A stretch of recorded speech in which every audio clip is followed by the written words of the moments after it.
காமராஜ் அவர்களை ஏசி இல்லாமல் அவரால் இருக்க முடியாது என்பது போல பேசியதெல்லாம் ஒரு வரம்பு மீறிய பேச்சு, வரம்பு மீறிய விமர்சனம். யார் யாரை பற்றி பேச வேண்டும் என்ற தகுதியே இல்லாமல் பேசிய பேச்சு என்றுதான் பார்க்க வேண்டும்.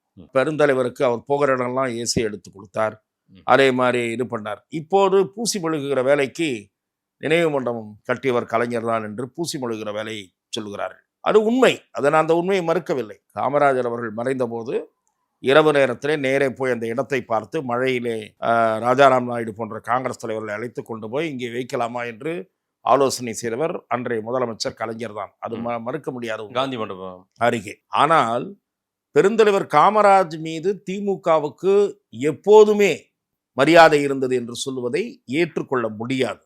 இல்ல கடைசி இறுதி காலகட்டத்தில் ஏற்றுக்கொண்டார்கள் என்றால் இவர்கள் ஆட்சிக்கு வந்து விட்டதால் ஏற்றுக்கொண்டார்கள். ஆட்சிக்கு வருவதற்கு முன் பெருந்தலைவரின் செல்வாக்கு, காங்கிரசின் செல்வாக்கு தமிழ்நாட்டில் கொடிகட்டி பறந்து கொண்டிருந்த நேரத்தில் அண்ணா தலைமையில் இயங்கிய திமுகவின் பல தலைவர்கள் வாய்த்துடுக்கோடு திரு கருணாநிதி அவர்கள் உட்பட காமராஜர் அவர்களை நாத்தழும்பின்றி விமர்சித்தவர்கள் தான் என்பதை இந்த நாடு அறியும்.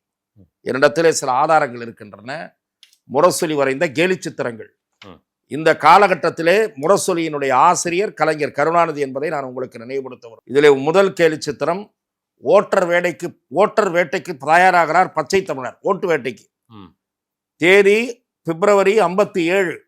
அதிலே நேரு பவுடர் பூசுகிறார், பின்னாடி முத்தையா செட்டியார் மரியாதைக்குரிய எம்ஏஎம் அவர்களை எவ்வளவு கேலி செய்திருக்கிறார்கள் பாருங்கள். அவர் பெருந்தலைவர் சிகைக்கு டை அடிக்கிறார், பெருந்தலைவரை பெண் வேடமிட்டிருக்கிறார்கள். ஆகவே டை அடிக்கிறார். நான் திரு சாஸ்திரி என்று கருதுகிறேன், அவர் கண்ணாடி பிடிக்கிறார். இது திரு கருணாநிதி அவர்களை ஆசிரியராக கொண்டு வந்த முரசொலி திட்டிய கேலி சித்திரம்.